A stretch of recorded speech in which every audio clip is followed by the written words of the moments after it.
لا قوة إلا بالله العلي العظيم. أعوذ بالله السميع العليم من الشيطان الرجيم. بسم الله الرحمن الرحيم. الحمد لله الذي بطن خفيات الأمور ودلت عليه أعلام الظهور، الذي جعلنا من المتمسكين بولاية علي بن أبي طالب عليهم السلام، ثم الصلاة والسلام وأفضل التحية والإكرام على سيد الأنبياء والمرسلين مولانا ومولى الثقلين جد الحسنين أبي القاسم محمد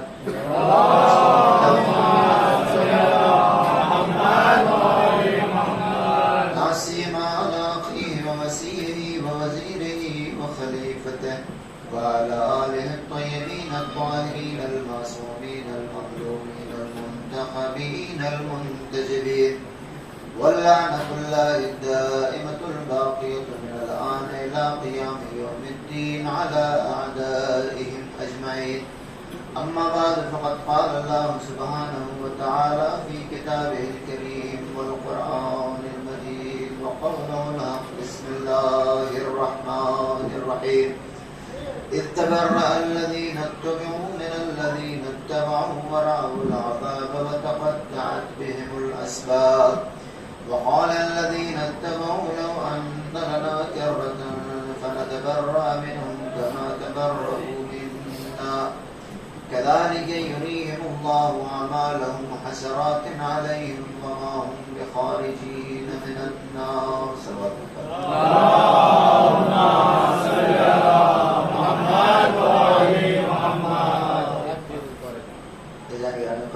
گفتگو کا آغاز و افسرات سے التماس سے ایک بار سورہ الحمد اور 3 بار سورہ اخلاص مرحوم سمیر خان ابن عالم خان اور مرحوم عالم خان ابن یعقوب خان مرحومی اور تمام مومنین و مومنات و مومن کے روح کے ساتھ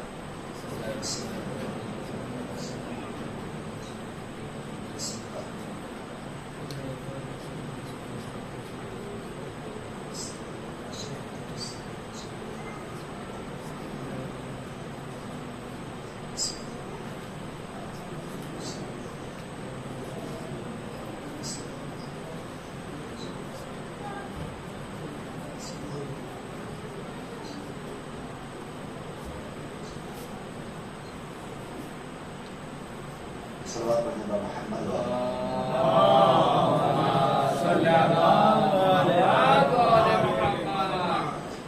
گرامی، مسلسل تاریخ اسلام آپ حضرات کی خدمت میں عرض کی جا رہی ہے. علم کی فضیلت میں آج کے زمانے میں کسی کو کسی روایت، آیت یا دلیل کی ضرورت نہیں ہے. ہر انسان سمجھتا ہے کہ علم کا فائدہ کیا ہے. مولا کائنات کے حدیث ہے کہ علم ایک ایسی سواری ہے جو اپنے سوار کو کبھی گرنے نہیں. اور ان تمام علوم میں تاریخ ایک ایسی چیز ہے کہ جس کے بارے میں مولا کائنات نے کس کو وصیت کی ہے؟ امام. یعنی جس وقت ایک معصوم عام انسان کو وصیت کرے تو اس کی اہمیت بہرحال سمجھ میں آتی ہے، لیکن اگر ایک معصوم دوسرے معصوم کو کسی کام کی وصیت کرے تو غیر معصومین کو کتنا الرٹ رہنا چاہیے. مولا فرماتے ہیں کہ یا بنیا انی وَإِن لَمْ أَكُنْ عُمِّرْتُ عُمْرَ مَنْ قَبْلِي. اے میرے لال، خطبہ نمبر 31 نجم البلاغہ. آپ فرماتے ہیں میں پچھلے زمانے کے جو لوگ ہیں اتنی عمر تو میری نہیں ہے.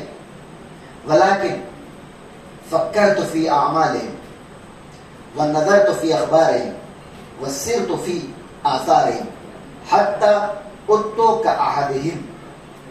میری عمر اتنی تو نہیں تھی، لیکن میں نے ان کے اعمال میں فکر کی، ان کی خبریں جو مجھ تک پہنچی اس پہ میں نے غور و خوض کیا، اور ان کے جو آثار ہیں ان سے بچ کر جو چیزیں مجھ تک پہنچی ہیں اس پہ میں نے تلاش کیا. اتنا غور و فکر کیا کہ میں ان کے جیسا ایک بن گیا. اور فرمانا ہے حتیٰ کتوں کا احدہم کا کیا مطلب ہے؟ میں ان کے جیسا. یعنی گویا کہ ان کے زمانے میں جو انسان زندہ رہ رہا تھا، جن چیزوں کا ایکسپیرینس کر رہا تھا، میں نے اتنا غور و فکر کیا کہ میں اپنے آپ کو ان کے زمانے میں پاتا ہوں.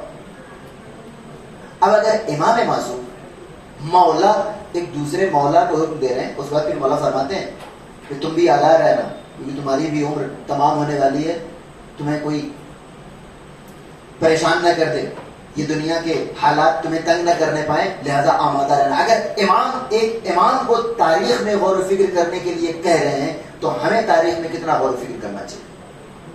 اور عزیزان کرام یاد رکھیے گا، تاریخ ایک ایسی چیز ہے، فقہی مسئلہ ہو آپ کہہ سکتے ہیں مولانا صاحب سے پوچھ کے بتاؤں گا، عقائد کا مسئلہ ہو آپ کہیں میری نظر میں نہیں. لیکن اگر کوئی تاریخی واقعہ ہے اور آپ کو نہیں پتا ہے تو آپ جواب نہیں دے سکتے، اور آپ یہ بھی نہیں کہہ سکتے کہ مجھے نہیں معلوم، پھر آپ اس کو مان کیسے رہیں.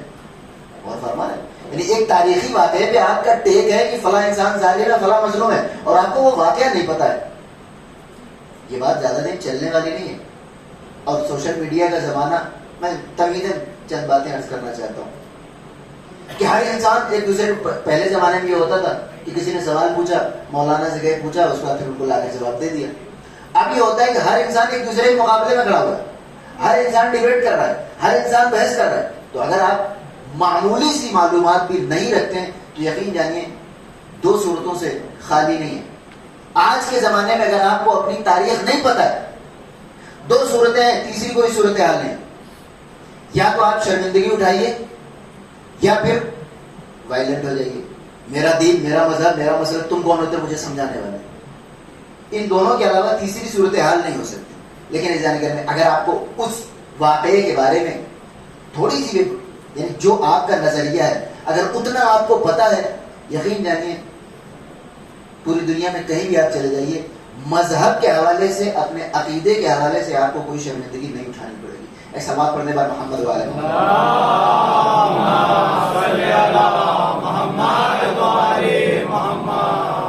میں ایک 2 منٹ میں ایک واقعہ عرض کرتا چلوں سچا جو میری زندگی میں. ہمارا سگا بھتیجا لکھنؤ میں وہ انجینئرنگ کر رہے تھے سی ایس میں. ایک دن انہوں نے اسکرین شاٹ بھیجا، مجھ سے تھوڑا ہی چھوٹا ہے، کہ یہ دیکھیے میری ڈیبیٹ چل رہی تھی، میں نے کہا یہ لوگ جنگ احد سے جو لوگ بھاگ گئے ان کو پیغمبر اسلام کا ساتھ چھوڑ دینے کی وجہ سے خداوند عالم نے ان کی مذمت کی. اس کے بعد فوراً جس سے وہ ڈیبیٹ کر رہے تھے اگلی آیت اس نے پیش کر دی، ان الذین تولوا منکم یوم التقى الجمعان، سورہ آل عمران کی آیت نمبر 156. وہ لوگ کہ جنہوں نے پیٹھ دکھا دی تمہیں اس دن کے جس دن دونوں گروپ ملے تھے، یعنی جنگ احد. انما استزلهم الشیطان ببعض ما کسبوا، انہیں شیطان نے ان کے بعض اعمال کی وجہ سے دھوکہ دے دیا. وَلَقَدْ عَفَا اللَّهُ عَنْهُمْ، اللہ نے انہیں معاف کر دیا. معاملہ بیک ہو گیا. غور فرما رہے، وہ دوڑے دوڑے میرے پاس آئے بھتیجے صاحب ہمارے. ہم نے کہا کہ اس بحث میں پڑھنے سے پہلے جنگ احد پڑھنے کی ضرورت نہیں تھی تمہیں. اگر 5 منٹ تم نے مطالعہ کر لیا ہوتا جنگ احد کے بارے میں تو یہ 15 منٹ کی شرمندگی تمہیں نہیں ملتی. ایک سبات پڑھ دے پر محمد وآل محمد.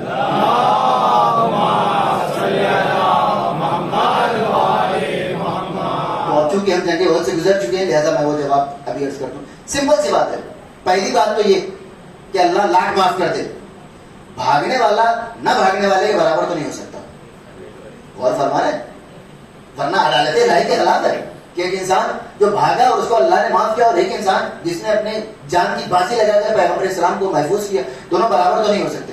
رہ گئی بات معافی کی، تو معافی تب تک ہے، غور فرمائیے گا، اللہ نے معاف کیا بالکل، اللہ کہہ رہا ہے سورہ آل عمران میں، خدا کہہ رہا ہے کہ وَلَقَدْ عَفَا اللَّهُ عَنْهُمْ، اللہ نے معاف کیا. لیکن یہ معافی تب تک ہے کہ جب تک یہ جماعت دوبارہ نہ بھاگے.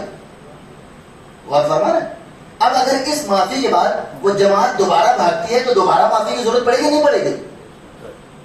جنگ حنین میں یہ لوگ دوبارہ بھاگے اور دوسری بار خداوند عالم نے کوئی معافی نہیں دی. خداوند عالم فرماتا ہے کہ انما یتوب اللہ من بعد ذلک علی من یشاء، اب اللہ جس کو چاہے گا اس کی توبہ قبول کرے گا. اگر یہ دو آیتیں اور جنگ حنین اور جنگ بدر، ان دونوں جنگ احد دونوں کا مطالعہ آپ نے کر رکھا ہو تو آیت نمبر 156 سورہ آل عمران کی کبھی آپ کا گریبان نہیں پکڑ سکتے. ایک سلوات پڑھ دے بار محمد والے محمد. اللہم صلی علی محمد و آل محمد. 2-3 منٹ میں ایک بار پھر سے ریپیٹ کر دوں. ایک عام الفیل میں کون پیدا ہوتا ہے؟ چلیے یہ بچے رسول اللہ. اور کون؟ ہماری تاریخ وہیں سے شروع ہوتی ہے. 6 عام الفیل میں ان کی ماں کا انتقال ہوتا ہے, والد کا انتقال پہلے ہی ہو چکا تھا, لہذا وہ بیفور عام الفیل, فرسٹ ایئر بیفور عام الفیل کہا جائے گا اس کو. 8 عام الفیل میں آپ کے دادا کا انتقال ہوتا ہے. 12 عام الفیل میں آپ نے پہلا سفر کیا جس میں وہ یہودی پیغمبر اسلام کو کہتا ہے کہ کھا لیں, توجہ چاہتا ہوں, اور جناب ابو طالب کہتے ہیں کہ نہیں میرا بھتیجا نہیں کھائے گا. اب اس پر ایک بڑے عالم دین کا بڑا اچھا نقطہ ہے کہ انہوں نے فرمایا کہ لوگ کہتے ہیں کہ جناب ابو طالب ایمان نہیں لائے تھے. وہ یہودی جو کہہ رہا ہے کہ اپنے بھتیجے سے کہو کہ ہمارے یہاں کھا لیں, آخر میں جب پیغمبر اسلام نے نہیں کھایا تو اس نے کہا کہ میں ان کی پیشانی میں نور نبوت دیکھ رہا تھا, توجہ چاہتا ہوں, ان کی پیشانی میں نور نبوت دیکھ رہا تھا, میں یہ چاہتا تھا کہ یہ نبی بننے والا بچہ میرے دسترخوان سے کھانا کھا لے. اب وہ فرماتے ہیں کہ وہ یہودی جو اصرار کر رہا تھا اسے پتا تھا کہ یہ نبی ہے, اور وہ ابو طالب جو انکار کر رہے تھے انہیں نہیں پتا تھا کہ یہ نبی ہے. کمال ہے نہیں؟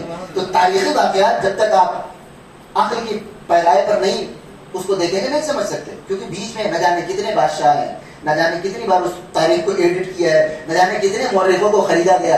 اگر آپ عقل کو کنارے رکھ دیں گے کبھی نہیں سمجھ آئے.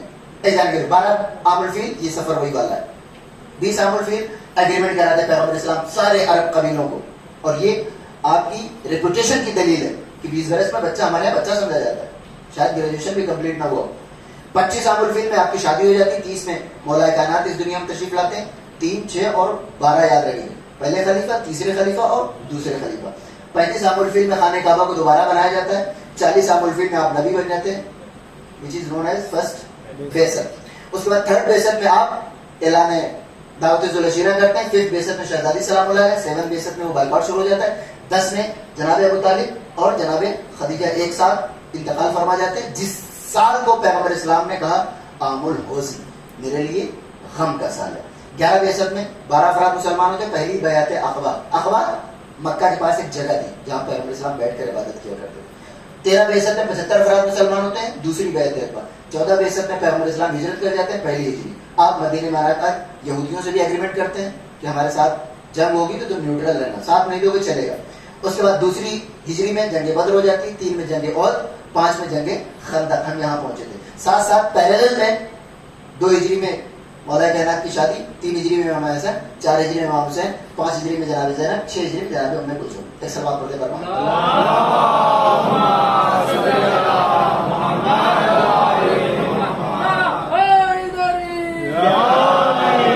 دہرانے کا مقصد یہ کہ میں پوچھوں گا اگر کوئی مجھے مل گیا لڑکا راستے میں, بار بار میں دہرا رہا ہوں, یہ محنت لگ رہی بھائی, لہذا آپ بھی اس کو اور یاد رکھیے گا. اگر یہ اسٹرکچر ہے, اب دوبارہ جب آپ پڑھیں گے اس میں کچھ اور ایڈ کر دیے, اس کے بعد پھر پڑھیں کچھ اور ایڈ کر دیے, پھر اور کچھ پڑھیں, واقعات کی ڈیٹیلز اس میں ایڈ ہوتی رہے. ایک ساتھ پوری تاریخ آپ نہیں سمجھ سکتے, لیکن بیسک پہلا اسٹیپ یہی ہے. تو ہم کہاں پہنچے تھے؟ جنگ خندق. مسلمانوں نے کافروں کو تیسری جنگ میں بالکل ڈیسائیسو ان کو شکست دے دی. اس کے بعد کسی نے ہمت نہیں کی. اب پیغمبر اسلام میں نے کہا تھا ہر جنگ کے بعد ایک یہودی قبیلے کو نکالا. جنگ بدر کے بعد 3 جنگیں ہوئی نا ابھی, جنگ بدر, غزوہ بنی قینقاع, جنگ عہد کے بعد بنی نذیر, اور جنگ خندق کے بعد بنی قریظہ. یہ 3 قبیلے تھے جن کو نکال دیا گیا. یہودیوں کا ایک بڑا سینٹر تھا مدینے کے نارتھ میں. اگر آپ کو پتا ہو, مدینہ, مکہ, یمن اور سیریا. سیریا میں ظاہر ہے بڑی حکومت تھی, 2 بڑی امپائرز اس زمانے میں تھی, ایک تو ایسٹرن رومن امپائر اور ایرانی. تو مسلمانوں کو ان سے کم خطرہ تھا, ادھر سے زیادہ خطرہ تھا کہ کبھی ان کو خبر لگ جائے کہ کسی نبی نے دعوی نبوت کیا اور ہمارے خدا میں برا بھلا کہتا ہے تو وہ ہماری طرف نہ آ جائے. اور وہ بالکل اسٹیبلشڈ رومن امپائر بھی اپنے پیک پہ تھی اور ایرانی بھی اپنے عروج پہ تھے. اس زمانے میں اعلان رسالت کیا پیغمبر اسلام نے, 3 جنگوں میں ان کو ہرا دیا. اب پیغمبر اسلام کی یہ جو 3 قبیلے نکالے گئے تھے, یاد ہے نا, یہ جا کر خیبر میں پناہ لیتے تھے. وہ 100 کلومیٹر اور نارتھ کی طرف تھا, مکہ, مدینہ اور سیریا کی طرف 100 کلومیٹر دور خیبر موجود تھا. یہ تینوں قبیلے وہاں جا کر سیٹل ہو گئے. اور جب کوئی قبیلہ کہیں سے نکالا جائے تو اپنی غلطی کبھی نہیں لیتا. ارے ہمیں تو برباد کر دیا, ہمیں لوٹ لیا, ہمیں نکال دیا. پیغمبر اسلام نے خط لکھا, کہا دیکھو ہماری تم سے کوئی جنگ نہیں ہے, یہ جو لوگ تمہارے یہاں جا کر سیٹل ہو رہے ہیں ان کو سیٹل مت ہونے دو, کیونکہ انہوں نے ہمارے ساتھ جو کیا ہے اس کے بدلے میں اگر تم ہوتے تو ہم سے برا سلوک کرتے ان کے ساتھ. میدان جنگ میں اگر کوئی کسی کی انفارمیشن لیک کر دے تو اس کی سزا صرف ایگزیکیوشن ہوتی ہے. پیغمبر اسلام نے کہا کہ ہم نے تو بڑی مہربانی کی, ان کو صرف نکال دیا, ورنہ تم ہوتے تو ان کو تحقیق کر دیتے. اب وہ مرحب جو مسلمانوں کے پہنچ جانے کے باوجود انہیں خاطر میں نہیں لاتا تھا, وہ پیغمبر اسلام کے خط کو کیا خاطر میں لائے؟ اس نے کہا میں نہیں نکالتا. پیغمبر اسلام نے فرمایا کہ پھر مجھے آنا پڑے گا. میں نے کہا تھا نا بیٹل فیلڈ کی لوکیشن بتاتی ہے کہ آپ ایگریشن ہیں یا ڈیفینڈر ہیں.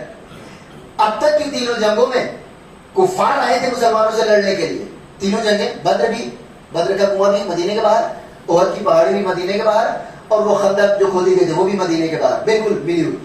پہلی جنگ کہ اگر کوئی نان مسلم آپ کے سامنے رہتے آپ تو کہتے ہیں ڈیفینڈ, اس میں تو پیغمبر اسلام خود چل کے گئے. پہلی یہ جنگ کہ جس میں مسلمانوں نے آگے بڑھ کر حملہ کیا, اس کی وجہ یہ تھی اگر ان کا کریکشن رومن امپائر سے اسٹیبلش ہو جاتا پھر مسلمانوں کو کوئی نہیں بچا سکتا. اب یہاں پر ایک اسٹریٹجک پوائنٹ آتا ہے پیغمبر اسلام کی زندگی میں, جس کو خداوند عالم کہتا ہے کہ انا فتحنا لک فتحا مبینا. یہ تینوں جنگیں تو کچھ بھی نہیں تھی, یہ جو آپ نے حکمت عملی اپنائی ہے یہ آپ کی کھلی ہوئی فتح ہے. اب پیغمبر اسلام زیادہ دیر بھی نہیں کر سکتے. دھیان دیجیے سیرت نبوی کیا ہوتی ہے. ہم کیا کرتے ہیں کتابوں میں سیرت نبوی دیکھ لیتے ہیں, کتابوں میں سیرت نبوی کسی ایک سال کی لکھی ہوئی ہے, لیکن جب آپ پوری سیرت نبوی ایک ساتھ مطالعہ کریں تو اس میں سیرت نبوی حالات کے لحاظ سے تبدیل ہوتی رہتی ہے. مسلمانوں کے ساتھ سارا مسئلہ یہی آج کے زمانے میں کہ ان کی ساری اسٹریٹجی دشمن کو پتہ رہتی ہے اس معاملے میں یہ کیا کریں گے. پیغمبر اسلام نے بالکل بدل دیا, اسٹریٹجی ایسی بدلی کہ خود آپ کے اصحاب کو غصہ آ گیا کہ پتہ نہیں یہ نبی ہے بھی یا نہیں, نعوذ باللہ. اب آئیے میں لے کر چلتا ہوں آپ کو. 3 جنگیں ہو گئی اب, اور یہ سدن سائڈ پہ تھے, مدینہ مکے کی سدن سائڈ پہ تھا. اب پیغمبر اسلام کو اگر نارتھ میں جانا ہے تو آپ کو اپنا سدن سائڈ تو سیف کرنا ہے. 2 فرنٹ وار کبھی نہیں کھولتا کوئی. اب پیغمبر اسلام کو توجہ چاہیے, خیبر جانا ہے کیونکہ وہاں یہودی جا کر 3 قبیلے آباد ہو گئے اور خیبر والے کبھی بھی حملہ کر سکتے ہیں, اور اگر ان کو اور پیچھے سے مدد مل گئی تو پھر مسلمانوں کا خلا کم ہو جائے گا. لہذا اب پیغمبر اسلام کو نارتھ میں جانا ہے, خیبر پہ حملہ کرنا ہے اور اپنی سدن سائڈ کو بھی محفوظ کرنا ہے. اب دنیاوی بادشاہ تو ہے نہیں جا کر ان کے اوپر حملہ کر کے ان کو خاموش کر دیں, اور بغیر خاموش کیے ان کو خیبر میں جا نہیں سکتے.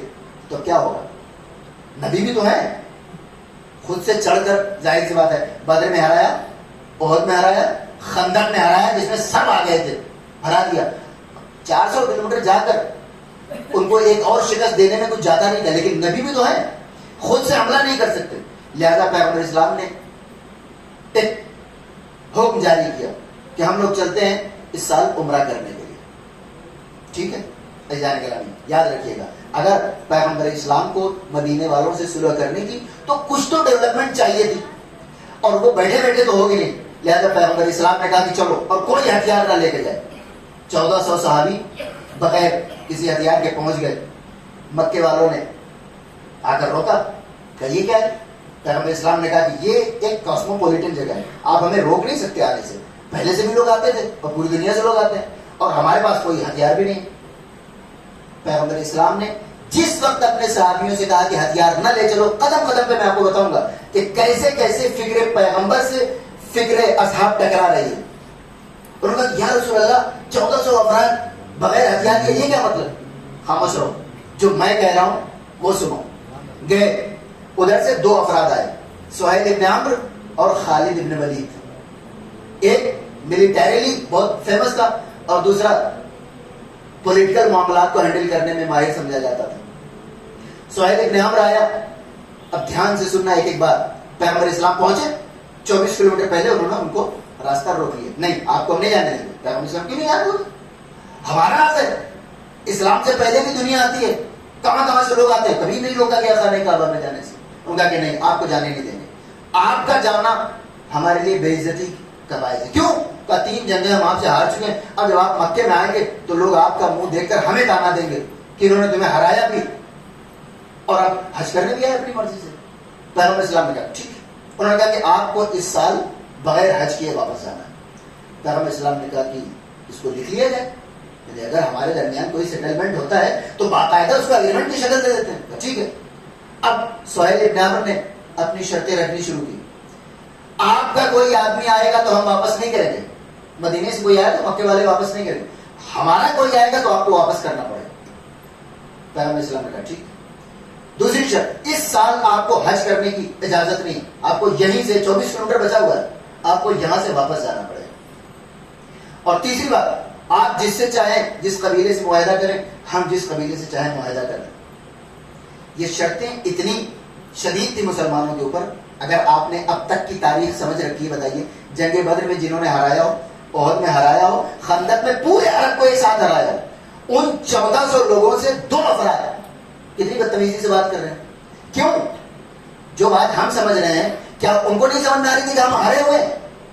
ان سے بحث نہ کریں, کہیں کسی کو غصہ نہ آ جائے. حتیٰ کہ مسلمانوں نے کہا یا رسول اللہ واپس چلیے مدینے, ابھی ہتھیار لے کر, کیا کہتے ہیں ممبئی کی زبان میں, سامان, ہتھیار لے کر آتے ہیں اور پھر دیکھتے ہیں کہ یہ لوگ کیسے مقابلت کرتے ہیں.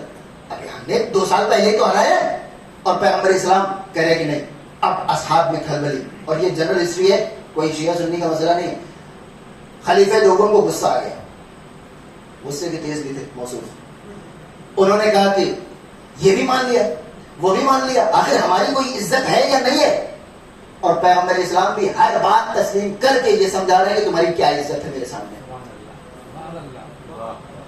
اور یہ پہنچے خلیفہ اول کے پاس, اور وہ تاریخی جملہ جو آج تک تاریخوں کی زینت بنا ہوا ہے کہ جیسا شک مجھے آج ہوا ہے ان کی نبوت میں, آج تک کبھی نہیں ہوا تھا. اب اس کو اہل سنت کا اپنا نیریٹو ہے, شیعوں کا اپنا نیریٹو ہے. اہل سنت کہتے ہیں کہ پیغمبر اسلام کی محبت میں جملہ نکل گیا, ٹھیک ہے تسلیم کر دو, کوئی مسئلہ نہیں. لیکن یہی محبت علی جو اس صلح نامے کو لکھ رہے تھے, کیا ان کے دل میں نہیں تھی؟ مولا کائنات سے پیغمبر اسلام نے فرمایا کہ علی لکھو. جیسے بسم اللہ الرحمن الرحیم سہیل ابن عمرو نے ٹوک دیا, کہا اگر ہم اللہ کو مانتے ہوتے تو ہم یہ ایگریمنٹ کیوں کر رہے تھے, کاٹو اس کو. بسم اللہ کر دیا گیا. اس کے بعد یہ معاہدہ محمد رسول اللہ کی طرف سے اس نے اسی پر روک دیا تھا, خبردار اگر رسول اللہ مان رہے ہوتے تو ہم یہ بحث کیوں کر رہے ہوتے, یعنی اس کو بھی کاٹ دو. کل تک جس کے ہاتھ میں تلوار تھی آج اس کے ہاتھ میں قلم ہے. کل بھی اطاعت رسول میں سب سے آگے تھا, آج بھی اطاعت رسول میں سب سے آگے ہے.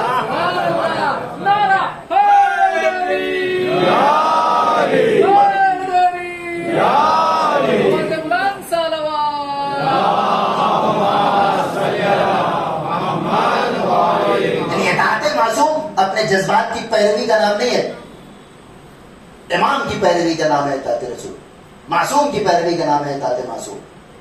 اب اس کے بعد مولا کائنات نے کاٹ دی. اور انہوں, ظاہر سی بات ہے انہی کا غصہ تاریخ میں اور کسی کا نہیں, بے چین اور بھی لوگ رہے ہوں گے, لیکن پیغمبر اسلام نے وہاں تو یہ ثابت کر دیا کہ معصوم کے مقابلے میں جمہور کی رائے کی کیا حیثیت ہے. اس سے زیادہ تو پیغمبر اسلام نہیں ثابت کر سکتے. تمام کے تمام مخالف ہیں. اور ظاہر سی بات ہے اگر ایک جنرل سینس میں آپ دیکھیں تو بڑی شرمندگی کی بات تھی کہ 1400 افراد 2 آدمیوں کے سامنے, ادھر اصحاب کے اندر بے چینی. عزیز خان کرام ایک جملہ عرض کرتا چلوں, جو باتیں یہاں بیٹھ کر 1400 سال کے بعد ہمیں سمجھ میں آ رہی ہے, کیا یہ بات سہیل ابن عمرو کو سمجھ میں نہیں آ رہی تھی؟ اس کو تو یہ سوچنا چاہیے تھا کہ ابھی 2 سال پہلے تم ان لوگوں سے ہار کے آئے ہو, وہ بھی سب کے سب ٹوٹ پڑے تھے تب بھی ہار گئے. اب ان کے سامنے 2 افراد 1400 افراد اگر ہاتھوں سے بھی مارنا شروع کر دیتے تو دونوں مر جاتے. لیکن اسے یہ معلوم تھا کہ پیغمبر اسلام کے پاس کوئی تو اسٹریٹجی ہے جس کی وجہ سے یہ جنگ نہیں کر سکتے. سہیل ابن عمرو اگر ٹائٹ ہو کے گفتگو کر رہا ہے تو اس کو پتا ہے کہ یہ صلح کے علاوہ کچھ اور کرنے والی نہیں ہے. عجیب منزل ہے. سہیل ابن عمرو بار بار یہ بھی ماننا پڑے گا, یہ بھی ماننا پڑے گا, یہ بھی ماننا پڑے گا, بالکل بے خوف ہو کے مسلمانوں کے اوپر ہر شرط عائد کیے جا رہا ہے. مسلمان بے چین ہے, سہیل ابن عمرو مطمئن ہے. اس کا مطلب یا رسول, دل چاہتا ہے کر دوں یا رسول اللہ, عجیب لشکر آپ نے اکٹھا کیا ہے, آپ کی حکمت عملی دشمن تو پہچانتا ہے, دوستوں کی سمجھ میں نہیں آ رہی. اور فرمائے اس کو پتا تھا کہ کچھ مسئلہ ہے کہ یہ اس سال جنگ نہیں کرنے والے ہیں. اب اس کے بعد کہا کچھ آپ کو بھی کہنا ہے. پیغمبر اسلام نے پہلا جملہ 10 سال ہم جنگ نہیں کریں گے, یہ کون سی بات ہو گئی؟ تو بالکل سیدھی سی بات ہے, بالکل بے شک مت کریے. اور فرما رہے تو کافروں کو لگا ہم نے تو میدان مار لیا, آپ کا کوئی آئے گا ہم نہیں دیں گے, ہمارا کوئی آئے گا آپ کو دینا پڑے گا. اس سال آپ کو بالکل ایک طرح سے ہیوملیشن تھا, آپ کو واپس جانا پڑے گا, ہم جس قبیلے سے چاہیں ایگریمنٹ کرنے کے لیے آزاد ہیں. اس کے مقابلے میں پیغمبر اسلام نے ایک جملہ, 10 سال تک ہمارے تمہارے بیچ میں جنگ نہیں ہوگی. بالکل بالکل بالکل لیکن عزیزان گرامی اگر پیغمبر اسلام اس 10 سال کے معاہدے کو نہیں کرتے 7 ہجری میں خیبر پہ اٹیک نہیں کیا جا سکتا. اس کو خدا بند عالم کہتا ہے کہ انا فتحنا لک فتحا مبینا. فتح مبین کیا ہے؟ توجہ چاہتا ہوں. اب تک ہو رہا تھا جہاد اصغر ہو رہا تھا, تلوار چل رہی تھی, گلے کٹ رہے تھے, اس کو خدا بند, اس میں بھی جیت ہوئی, اس کو خدا بند عالم نے جیت نہیں قرار دیا. جس مقام پر اپنے غصے کو کنٹرول کر کے اپنی حکمت عملی کو سامنے والے سے منوانا تھا, اس مقام کو خدا بند عالم نے فتح مبین کہا ہے. اس کا مطلب کہ دشمن سے جہاد کر لینا خدا بند عالم کی نگاہ میں فتح مبین نہیں ہے, نفس سے جنگ کر لینے کو خدا بند عالم فتح مبین.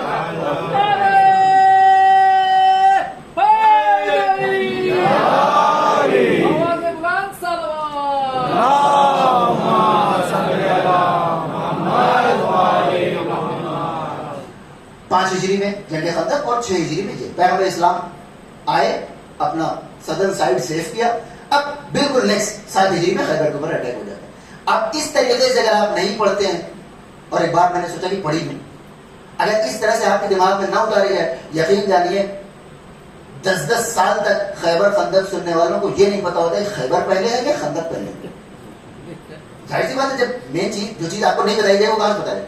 لہٰذا کرونالوجی بالکل ٹائم لائن کے حساب سے چلے, اور جب اس کی وجہ اور ریزن آپ کو پتا رہے گا تو آپ کو بالکل پریسائزلی پتا رہے گا کہ پہلے کون سی جنگ ہوئی. جنگ بدر, اس کا بدلہ لینے کے لیے جنگ احد, اور اس کا بدلہ لینے کے لیے سب ایک ساتھ ٹوٹ پڑے تھے جنگ خندق. اس کے بعد پیغمبر اسلام نے, ظاہر سی بات جب سب ہار گئے تو کسی جنگ کا سوال نہیں. 6 ہجری میں جا کر آپ نے ان کے ساتھ معاہدہ کر لیا, اور 7 ہجری میں خیبر کے اوپر حملہ کر دیا گیا. اس دوران ایک بڑی انٹرسٹنگ چیز ہو گئی کہ پیغمبر اسلام جب جا رہے تھے صلح حدیبیہ میں, تو یہ خبر مل گئی کہ مکے والے بکھرے ہوئے ہیں, آپ کو مدینے میں آنے نہیں دیں گے مکے میں. تو آپ نے کہا کہ کوئی جائے اور جا کر ان سے کہہ دے کہ ہم صرف حج کرنے کے لیے ہیں, ہمیں کچھ اور کرنا نہیں ہے. لیکن در حقیقت اسٹریٹجی تھی, کیونکہ پیغمبر اسلام جانتے تھے کہ کافر زیادہ دیر چپ نہیں رہنے والا ہے.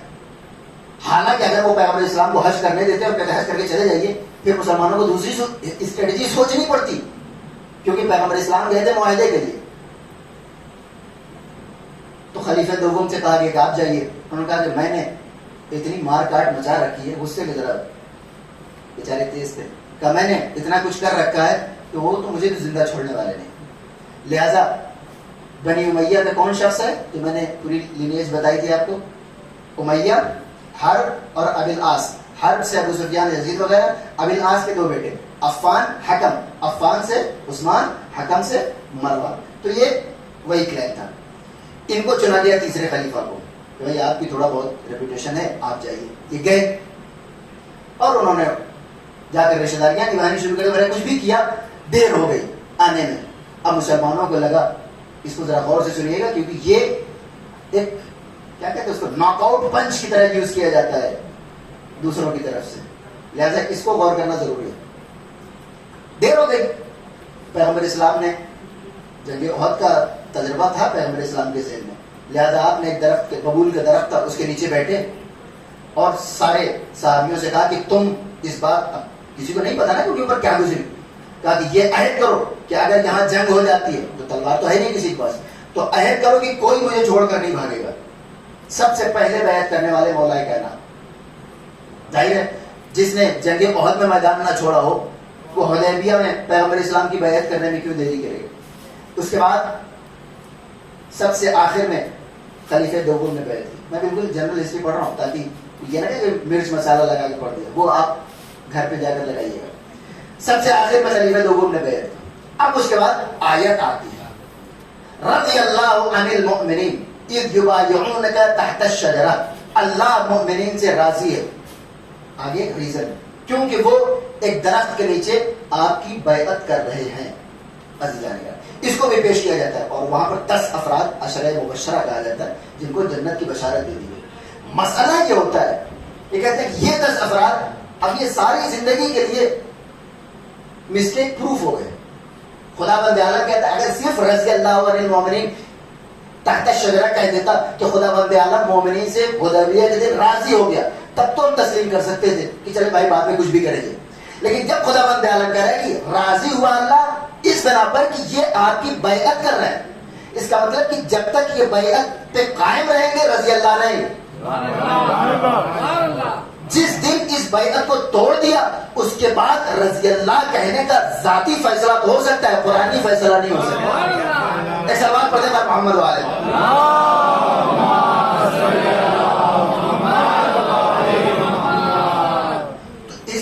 اور میں اپنے اہل سنت دوستوں سے کہتا ہوں, تقریباً سب مولوی ہوتے ہیں ہمارے دوست, تو کیا مسئلہ ہے اگر یہ چیزیں تم خود پڑھ رہے ہو اور ایک بندہ وہ بھی پڑھ رہا ہے, اگر اس سے وہ یہ نتیجہ لیتا ہے کہ اگر بعد میں یہ بیعت توڑتے ہیں اور پیغمبر اسلام کو دوبارہ تنہا چھوڑ کر بھاگتے ہیں تو رضی اللہ نہیں رہے گی, تو تم لوگ جھگڑا کس بات کا ہے, غصہ کیوں آتا ہے؟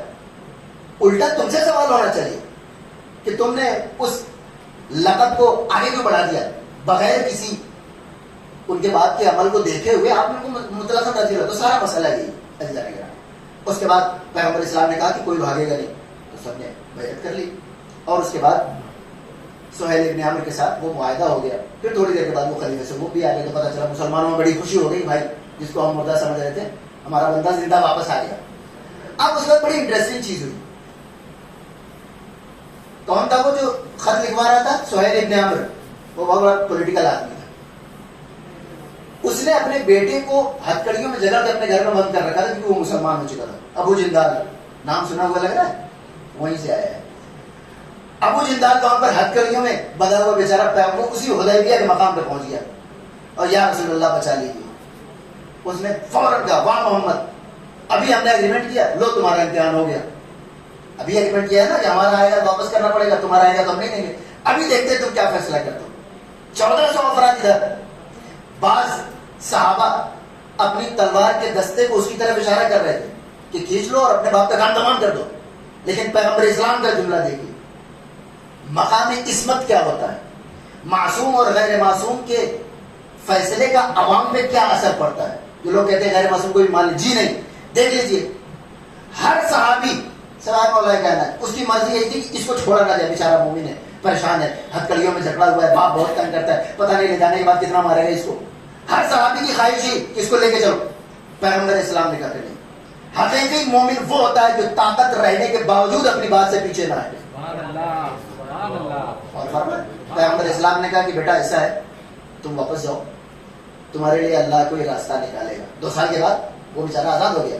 لیکن اس موقع پر جب پیغمبر اسلام پوری پوزیشن کیا کہتے ہیں اپر ہینڈ, آپ بالکل آسانی سے اس کو چاہتے تو لے کر آ سکتے تھے, اور وہ آپ کا چاہنے والا بھی تھا, مومن مسلمان بھی تھا. لیکن درس سیرت نبوی یہ ہے, اگرچہ آپ کے پاس اپنی بات سے پھر جانے کا موقع ہو, زیادہ تر لوگ اس لیے اپنی گفتگو سے نہیں پڑھتے کہ پکڑے جائیں گے. زیادہ تر لوگ اس لیے جھوٹ نہیں بولتے کہ جھوٹ بولنے پہ گرفت ہو جائے گی. سیرت نبوی یہاں آئی. بہرحال ہمیں بقیہ گفتگو بیچ میں جو کنٹروورشل چیزیں ہیں وہ میں کلیئر کرتا چلوں. ایک سال بات پڑھتے محمد.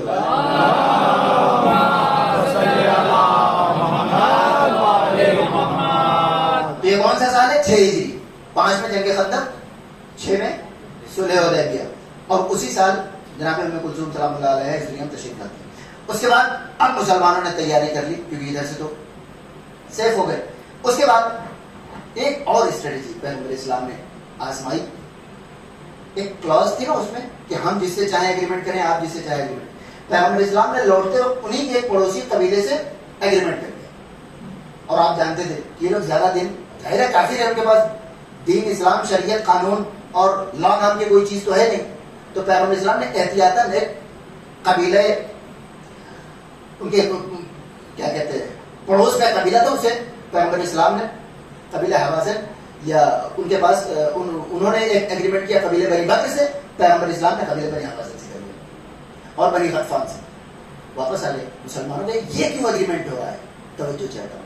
اسٹریٹجک ویلیو کیا ہوتی ہے کسی بھی معصوم کی. اب پیغمبر اسلام کو معلوم ہے وہ جس بندے کو آپ نے کہا ہے کہ اللہ تمہارے لیے کوئی راستہ نکالے گا, تو وہ راستہ بھی تو پیغمبر اسلام ہی کو نکالنا ہے. لہٰذا آپ نے آتے آتے ایک ایگریمنٹ کر لیا کہ جس دن انہوں نے اس قبیلے کے اوپر حملہ کیا اسی دن مسلمان آ جائیں. اور وہی ہوا.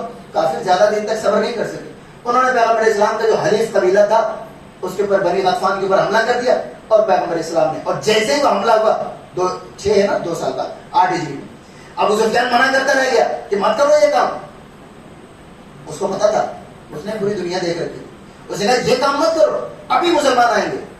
اور اس کے قبیلے والوں نے, کفار قریش نے بنی غطفان پہ حملہ کر دیا. وہ بھاگا بھاگا آیا مدینے, یا رسول اللہ معاف کر دیجئے, وہ غلطی ہو گئی, یہ ہو گئی, وہ ہو گئی. پیغمبر اسلام نے کہا جس شرط کو تم نے خود رکھا تھا اس شرط کو اگر تم خود توڑو گے تو مسلمانوں کے پاس بھی اپنے مومن بھائیوں کے دفاع کا حق ہے. ایک صلوات پڑھنے پر محمد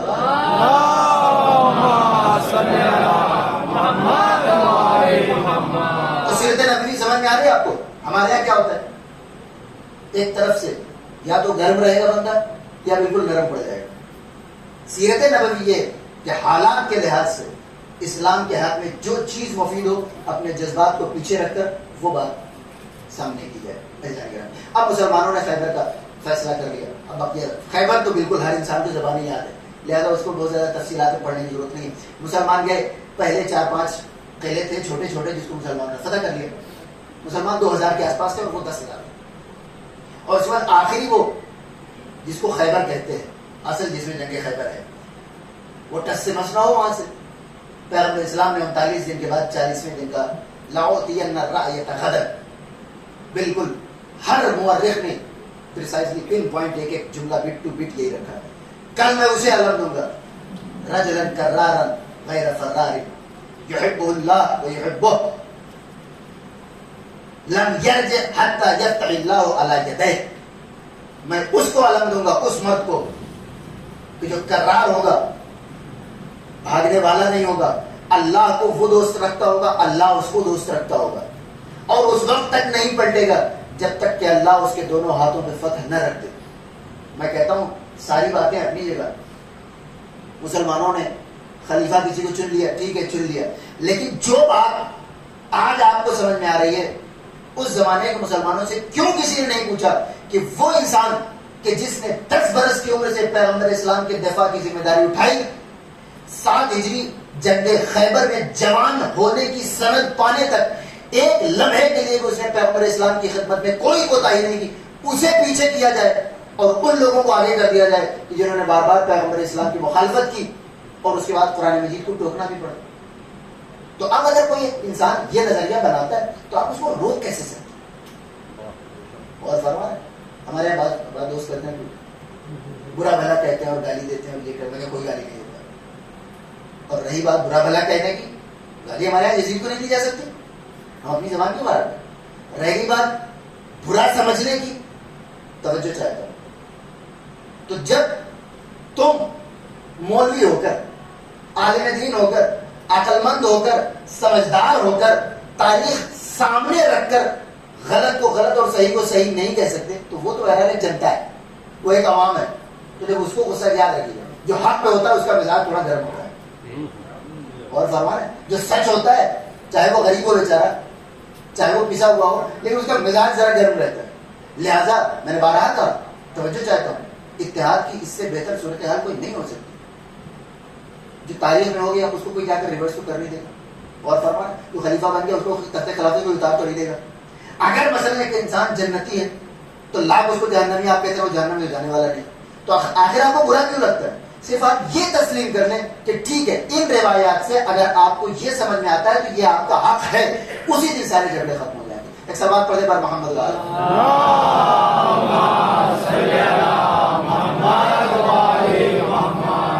رہ گئی بات, ان ساری باتوں کو دبا کر آپ اگر گلے ملانا چاہتے ہیں وہ بہت جلدی رہتا ہے, کیونکہ وہ چیزیں نیچے طے میں پڑی رہتی ہیں, وہ کبھی نکلنے والی نہیں.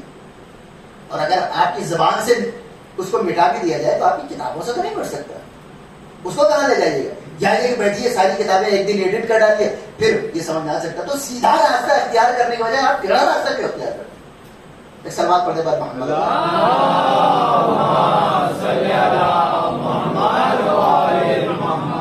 جنگ خیبر مکمل ہوئی اور مسلمانوں کو بہت زیادہ مال غنیمت اس میں ملا. اب مسلمانوں کی طرف سے سدرن سائڈ بھی سیف اور ناردرن ایریا بھی آپ کا سیف ہو گیا. اب دور کچھ علاقے پر اناٹولیا, آج کے زمانے میں کیا ہے, ترکی. ترکی کتنا دور ہے سعودی عرب سے؟ تو بس ایک وہ خطرہ تھا. اور 7 کے بعد پیغمبر اسلام نے جب خیبر فتح ہوا تو سارے جو پرومیننٹ لیڈرز تھے, مثلا رومن امپائر, ایرانی امپائر, ایک دو اطراف میں تھے, نجاشی افریقن ایک بادشاہ تھا, سب کو آپ نے خط لکھا کہ دیکھو میں نے ایک حکومت اسلامی قائم کر دی ہے, تم لوگ یاد رکھیے گا جملہ. جیسے میں نے کہا نا ایک جملہ میدان کربلا اور دوسرے میدانوں میں فرق یہ ہے, ہو سکتا ہے کل کو میں رہوں نہ رہوں, یہ جملہ یاد رکھیے خصوصاً نوجوان. کربلا سے پہلے سارے جہادوں میں جہاد اصغر پہلے ہے, جہاد اکبر بعد میں ہے. کربلا میں جہاد اکبر پہلے ہے, جہاد اصغر بعد میں. اور فرمایا ایک تو یہ یاد رکھیے گا, اور دوسرے یہ بات کہ پیغمبر اسلام نے جب خطوط لکھے تو خط میں کیا لکھا, اگر اسلام نہیں قبول کرتے ہو تو تمہیں دنیا اور آخرت کا عذاب ہے. اور فرمایا جو ایک اسپرچوئل لیڈر کا طریقہ ہوتا ہے. بعد والوں نے کیا کیا, اگر اسلام نہیں قبول کیا تو میں آ رہا ہوں. سارا مسئلہ یہ ہے. اسی وجہ سے ہم کہتے ہیں کہ معصوم کی جگہ پر کسی معصوم کو ہونا چاہیے. ایک سلوات پڑھنے پر محمد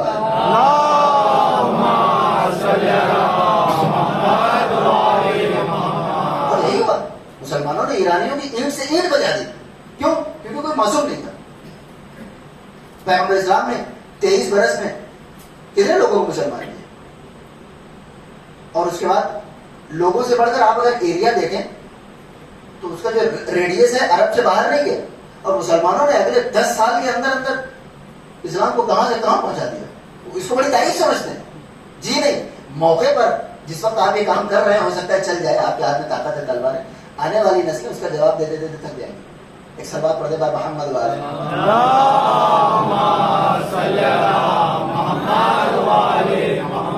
اب اس کے بعد اجان گرامی یہ خط تو گئے تو ایرانی لشکر نے, بادشاہ نے کیا کیا, کہا ہمارے پاس پہلے سے خدا موجود ہے, تمہارا والا لے کے آئے. تو اس نے خط پڑھ دیا. یہ جو رومن امپائر کی طرف بیچ میں کچھ اسٹیٹس ہوتی ہیں جس کو کہتے ہیں بفر اسٹیٹ, جو نہ ان کی طرف ہوتی ہے نہ ان کی طرف ہوتی ہے. کسی ایک سے وہ ایگریمنٹ کر لیتے ہیں کہ آپ ہمارا خیال رکھیے گا بس. تو بیچ میں کچھ بفر اسٹیٹس ہوتی ہیں, جیسے گریٹ گیم میں افغانستان کو رکھا تھا برٹن اور رشیا نے. اسی کسی اسٹیٹ میں جو بیچ میں پڑتی ہے, پیغمبر اسلام کے قاصد کو پکڑا اور اس کا گلا کاٹ دیا گیا. اب پیغمبر اسلام نے اس کو کہا کہ یہ تو برداشت نہیں کیا جا سکتا, اور کسی بھی زمانے میں اور کسی بھی سویلائزیشن میں وہ جو قاصد ہوتا ہے اس کی عزت کی جاتی ہے, اس کو نہیں مارا جاتا ہے. بہرحال اب پیغمبر اسلام نے 3000 مسلمانوں کا لشکر بھیجا اور کافروں سے, بلکہ عیسائیوں سے جنگ کرنے کے لیے. یہودی ہار گئے, کافر ہار گئے, اب عیسائی بچے, اور عیسائی چونکہ تھے نہیں مدینے میں تو ادھر ہی تھے. 3000 کا لشکر گیا اور 4 افراد اس کے لشکر, سر لشکر جس کو کہتے ہیں سردار, اس میں ایک جناب جعفر طیار ہے. اور اس کے بعد اسی جنگ موتا میں, موتا کے مقام پر وہ جنگ لڑی گئی جس میں جناب جعفر طیار کے دونوں بازو قلم ہو گئے. اب ایک چیز جو بار بار کہی جاتی ہے, جو آپ سے بھی کہی جائے, خالد ابن ولید چوتھا نمبر تھا اس کا. پیغمبر اسلام نے فرمایا تھا کہ پہلے یہ, اس کے بعد جعفر, اس کے بعد خالد, اور اس کے بعد اگر یہ چاروں مر جائیں تو جسے چاہنا تو اپنا لیڈر بنا لیں. خالد ابن ولید کا کمال کیا ہے, جس کی وجہ سے اس کو سیف الاسلام کہا جاتا ہے, وہ میچ کرتا ہے. 2 لاکھ کا لشکر, سب تینوں جو کمانڈر تھے شہید ہو گئے. اب خالد ابن ولید نے کیا کیا, اس نے ایسی اسٹریٹجی سے, کیا کہتے ہیں گریلا وار, اپنے کچھ صحابیوں کے ذریعے, کچھ ساتھیوں کے ذریعے عقب سے ان کے اوپر اٹیک کیا کسی پہاڑی کے پیچھے سے, اور ان کو لگا کہ مسلمانوں کو کوئی بہت بڑا لشکر آ رہا ہے, لہذا وہ پیچھے ہٹے تو یہ اپنے بچے کچھ ساتھیوں کو لے کر مدینے آ گئے. اس کو کہتے ہیں کہ یہ ماسٹر اسٹروک ہے جناب خالد ابن ولید کا. تو ہے 2 لاکھ کے مقابلے میں 3000 افراد کو بچا کر آ جانا قابل تعریف ہے, لیکن لڑ جانے کے مقابلے میں بھاگ جانا تو نہیں آ سکتا. اور فرمانا بھائی آپ کتنا بھی محنت کر کے, کتنے بھی بھوک اور پیاس برداشت کر کے آپ مدینے واپس آ جائیں, لیکن یہ لڑنا نہیں ہے, واپس آنا ہے. ایک سلمان پڑھتے پر محمد والے.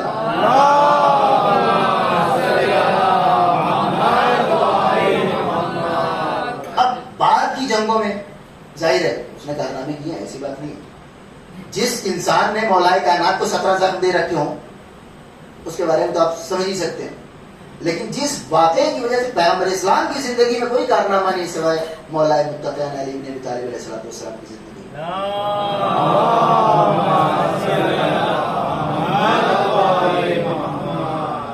سو یہ 8 ہجری کے جمادی الاول میں یہ واقعہ ہوتا ہے, مسلمانوں کا لشکر واپس آ جاتا ہے.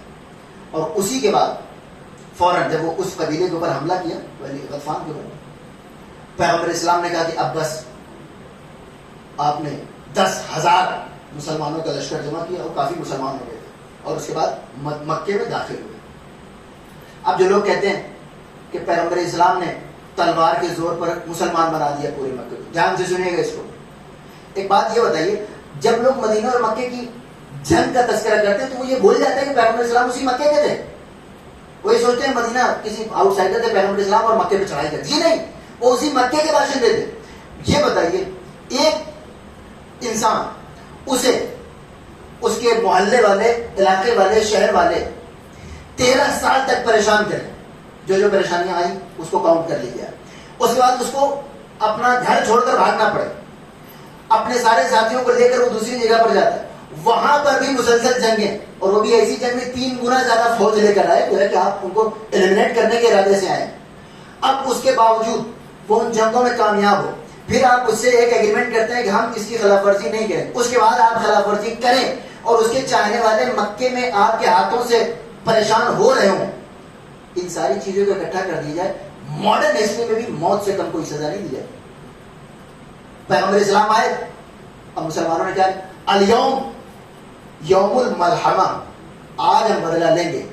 وہی صحابی جو جنگ صلح حدیبیہ میں جن کو غصہ آ رہا تھا کہ ہم نے اتنا ان کو اتنی بری طریقے سے ہرایا، آج ان کے سامنے ڈر کے ہم صلح کر لیں. ایسا غصہ کر رہے تھے جیسے بقیہ ساری جنگیں انہوں نے جتائی. جس نے جتائی تھی وہ جنگیں، وہ تو ہاتھ میں قلم لیے پیغمبر اسلام کے اطاعت کے سامنے سر تسلیم خم کیے ہوئے. تو اس دن بھی مسلمانوں نے کہا آج تو بدلہ لیں گے پورا. جتنے مہاجرین گئے تھے اب جب واپس اپنے گھروں کو آ رہے ہیں، آج سب حساب کلیئر ہو جائے گا. الیوم یوم الملحمہ، پیغمبر اسلام نے فرمایا الیوم یوم المرحمہ، آج رحم کرنے کا دن ہے. اس سے سمجھ میں آتا ہے کہ معصوم کی موجودگی کتنی ضروری ہوتی ہے جذبات انسانی کو کنٹرول کرنے میں. اس کے بعد پیغمبر اسلام نے فرمایا کہ جو مسلمان ہو گیا اس کو معاف کر دیا جائے گا. عزیزان گرامی، دنیا الٹی طریقے سے پیش کرتی.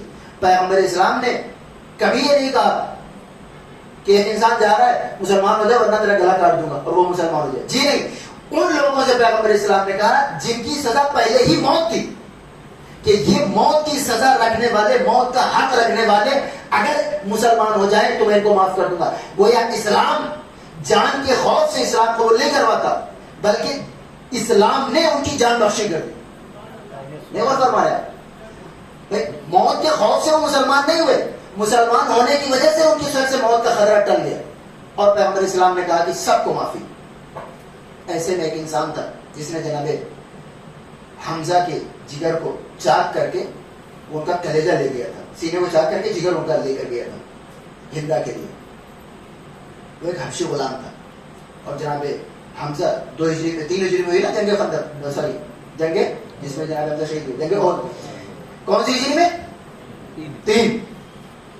اور ان کی باڈی کو اتنا میوٹیلیٹ کر دیا گیا تھا کہ جب پیغمبر اسلام آئے تو لوگوں نے درخت کی شاخیں رکھ کر اس کو چھپا دیا کہ ان کی نظر نہ پڑے. تبھی پیغمبر اسلام کی نظر پڑ گئی اور آپ نے کہا کہ اگر مجھے قریش کے اوپر موقع مل گیا تو میں ایک حمزہ کے بدلے 70 قریش کو قتل کروں گا. آیت آئی یا رسول اللہ آپ کی شان نہیں ہے. یعنی اس طرح سے جسم کو اوپن کر دیا گیا تھا، جگہ جگہ سے کاٹ دیا گیا تھا.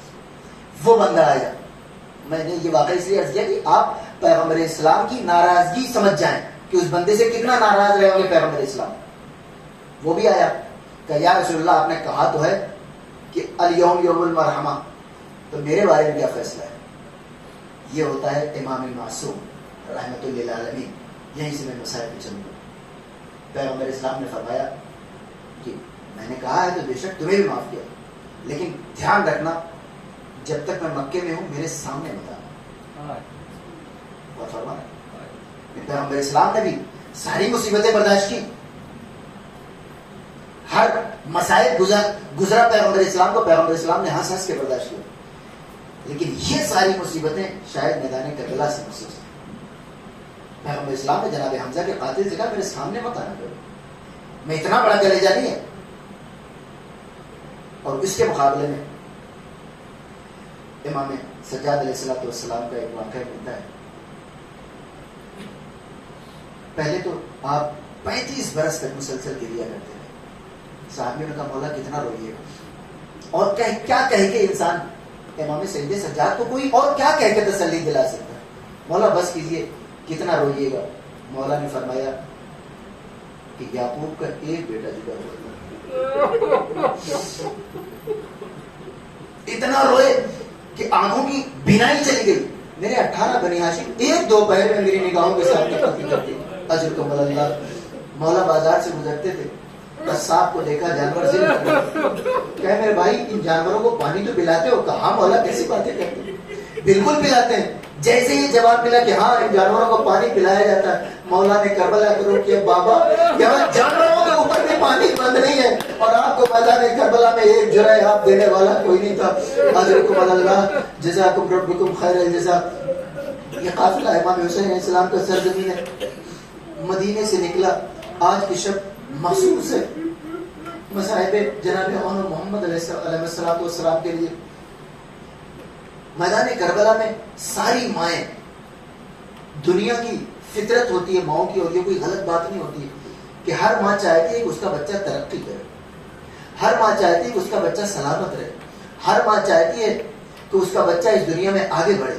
اور یہ کوئی اسلام کے خلاف بات نہیں. آپ حج اور عمرے پر صرف خانہ کعبہ کا طواف نہیں کرتے, آپ کو قبر حاجرہ کی بھی زیارت کرنی پڑتی ہے. گویا ماں کے اس جذبے کی خداوند عالم بھی تکریم کرتا ہے, اس کی تعظیم کرتا ہے. اللہ اکبر. میدان کربلا کی چند مائیں ایسی تھی کہ جنہوں نے اپنے جوان بچوں کو صرف ایک جملہ کہا, خبردار کہیں ایسا نہ ہو کہ علی اکبر شہید ہو جائے اور تم زندہ رہے.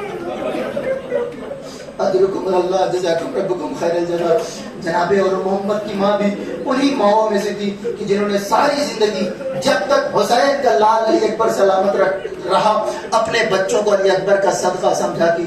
اجرکم اللہ. جناب اور محمد امام حسین اسلام کے قافلے میں شامل نہیں تھے. جناب عبداللہ ابن جعفر طیار کی نگاہیں ذرا سی کمزور ہو گئی تھی, لہذا ان کو اپنے باپ کی خدمت کے لیے چھوڑا گیا تھا, اور قافلہ آمادہ ہو گیا, قافلہ چل پڑا. اسی اسنا میں جناب عبداللہ جو امام حسین اسلام سے 2 برس بڑے تھے آئے, محمل کا دروازہ دق الباب کیا اور امام حسین اسلام سے کہا ہے میرے بھائی دل تو چاہتا ہے کہ میں تمہیں نہ جانے دوں, لیکن قول رسول اور اتباع پیغمبر کی مطابق مجھے آپ کے خلاف ایک جملہ کہنے کی اجازت نہیں ہے. اجرکم اللہ. کیا قیامت کا جملہ؟ آپ جانا چاہتے ہیں جائیں, میں اپنی زوجہ سے اگر آپ کی اجازت ہو تو میں زینب سے ملنا چاہتا ہوں. انہوں نے کہا بالکل آپ جائیے ملیے. جناب عبداللہ جناب زینب کی محفل کے دروازے پر آئے, اور جیسے ہی جناب زینب نے یہ سنا کہ عبداللہ آئے ہیں, پہلا خیال یہ گزرا کہ شاید مجھے واپس لے جانے کے لیے آئے. جناب زینب کہتے ہیں عبداللہ تم اگر کہو گے تو میں واپس تو آ جاؤں گی, لیکن میں اس بات کی ضمانت نہیں دے سکتی کہ حسین سے بچھڑ کے زینب کتنے دن زندہ رہ پائے گی. اے عبداللہ خدا کا واسطہ مجھے حسین سے الگ نہ کرنا. اجرکم اللہ. جناب عبداللہ کہتے ہیں شہزادی میں آپ کو واپس لے جانے کے لیے نہیں آیا ہوں, میں یہ 2 بچے لے کر آیا ہوں. کل جب میدان کربلا میں حسین کے سر کو کٹنے کی نوبت آئے تو حسین سے پہلے ان دونوں بچوں کو, ایک کو اپنی طرف سے دوسرے کو میری طرف سے قربان کر دینا, تاکہ کل کو شہزادی زہرا سلام اللہ علیہ ہم سے یہ شکایت نہ کرے ارے تمہارے بچے سلامت رہ گئے, میرا حسین ذبح کر دیا گیا. جزاکم ربکم خیر الجزا. اجرکم اللہ. آزاداران مظلوم کربلا. یہی وہ روایت تھی کہ جناب اور محمد جس طرح عام بچے آپس میں گفتگو کرتے ہیں تو اپنی عمر کے لحاظ سے گفتگو کرتے ہیں, جناب اور محمد آپس میں یہ گفتگو کر رہے تھے کہ کاش ہمیں سب سے پہلے مامو جان اجازت دے دیں, کاش ہمیں سب سے پہلے میدان کربلا میں بھیجا جائے. اجرکم اللہ. جناب زینب کے بچوں کے امام حسین نے کافی دیر تک اجازت نہیں دی, لیکن بالآخر اجازت دینی پڑی, اجازت دے دی. اور جناب اور محمد کو جناب زینب سلام اللہ علیہ نے آمادہ کیا. ان کے سروں پر ایک امامہ مولا کائنات کا رکھا گیا, ایک امامہ جناب جعفر کا رکھا گیا, ایک دادا کا امامہ پہنے ہوئے بچہ ہے, ایک بچے نے اپنے نانا کا امامہ اپنے سر پہ رکھا ہوا ہے.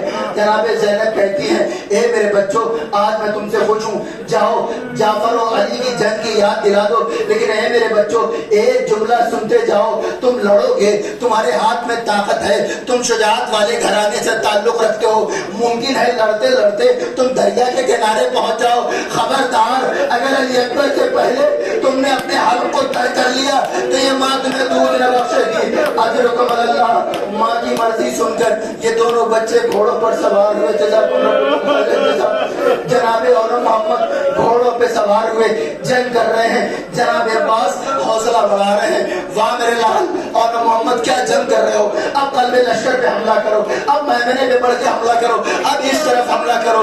اجرکم اللہ. اسی اسرا میں فوجوں نے کیا دیکھا کہ جناب مولا کائنات اور جناب جعفر کی یہ دو فرزند ہیں, اتنی آسانی سے قبضے میں آنے والے نہیں. ساری فوجوں نے ایک ساتھ دونوں بچوں کو اپنے احاطے میں لے لیا, کوئی تیر چلا رہا ہے, کوئی نیزہ مار رہا ہے, کوئی تلوار مار رہا ہے. اسی اسرا میں ایک آواز گونجی, اے میرے ماموں جان میری مدد کیجیے, اے میرے ماموں جان اب ہمارے سر و تن میں جدائی ہونے والی ہے. عباس آگے بڑھے, علی اکبر آگے بڑھے, حسین آگے بڑھے, دونوں جنازوں کو لے کر خیمے میں لے کے رکھ دیا.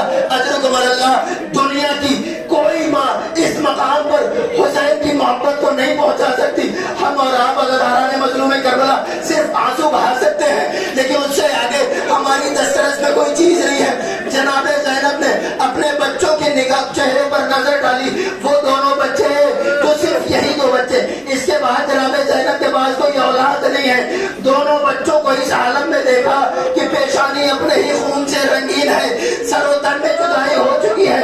جناب زینب بچوں کے پاس جانے سے پہلے سجدے خالق میں گر گئے. اے میرے بابو تیرا شکریہ, کل کو اماں فاطمہ مجھ سے یہ نہ کہیں گے اے زینب تم نے اپنے بچوں کو محفوظ کر لیا, علی اکبر شہید ہو گیا. جزاکم ربکم خیر الجزا. اجرکم اللہ. عزاداران مظلوم کربلا. جناب زینب اپنے بچوں کے نہ صرف یہ کہ صرف جنازے پہ نہیں ہوئی, جناب زینب جب تک میدان کربلا سے لے کر شام تک اور شام سے لے کر مدینے تک جب بھی موقع ملا ہے, جناب زینب سلام اللہ علیہ نے اپنے بھائی کا ماتم کیا. جملہ یاد ہے آپ کو, جناب زینب نے کہا ہے میرے لال سید سجاد یزید سے کہہ دو کہ جب سے میدان کربلا سے ہم آئے ہیں زینب اپنے بھائی کا ماتم نہیں کر سکی ہے, ایک گھر خالی کرا کے دے دیا جائے. وہ بے اماں کیوں, میں اپنے بھائی کو جی بھر کے رونا چاہتی ہوں. مدتوں کے بعد زینب کو ایک مکان ملا, اس مکان میں بھی زینب نے اپنے بھائی کا گریہ کیا, اپنے بچوں کو نہ روئی. لیکن ایک ماں ہے, اجرکم اللہ, یہ قافلہ کربلا سے کوفہ, کوفہ سے شام, شام سے پھر کربلا آیا, کربلا سے پھر مدینے آ گیا. اب تک 2 سالوں میں زینب اپنے بچوں کے نہ روئی تھی, لیکن جب گھر میں داخل ہوئی سامنے تو بستر نظر آئے, اپنے آپ کو حوالے کر دیا.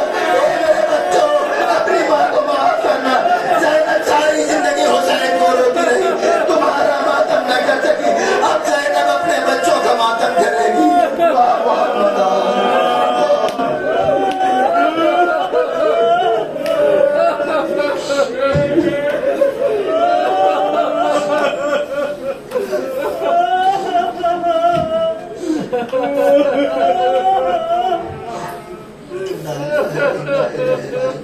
رزن بقضائه وتسليما لأمره إلهي بحق زهرة وأبيها وبالها وبنيها والسر المستضيفين المعبود محمد وعلى محمد وسلم على معصوم برمال سيدة سلام الله عليه ہمیں جگہ عنایت فرما. میرے معبود ہمارے تمام اعمال کو اپنی بارگاہ میں شرف قبولیت کا عنایت فرما. میرے معبود ہمارے وقت کے مال کو ہمارے اعمال سے راضی و خوشنود فرما. میرے معبود ہم نے خصوصاً حاضری مجلس میں جو تمام حاجت میں ان کی تمام حاجتوں کو پورا فرما. پریشان حال ان کی پریشانیوں کو برطرف فرما. بیمار ہم کو بیماری کربلا علیہ السلام کے صدقہ شفاء کامل واجب عنایت فرما. اور جو مرحوم ہو چکے ہیں خصوصاً اس قبرستان کے تمام مرحومیت کے درجات کو بلند فرما. میرے معبود تیری بارگاہ میں بہترین دعا کہ فرزند زہرا یوسف زہرا حجت خدا بار سے زمان زمان علیہ السلام کو ظہور تاجیل فرما. اور جب حضرت کو ظہور ہوتا ہو تو ان کے مخلص غلاموں میں شمار فرما. ربنا تقبل منا انک انت السمیع العلیم. سے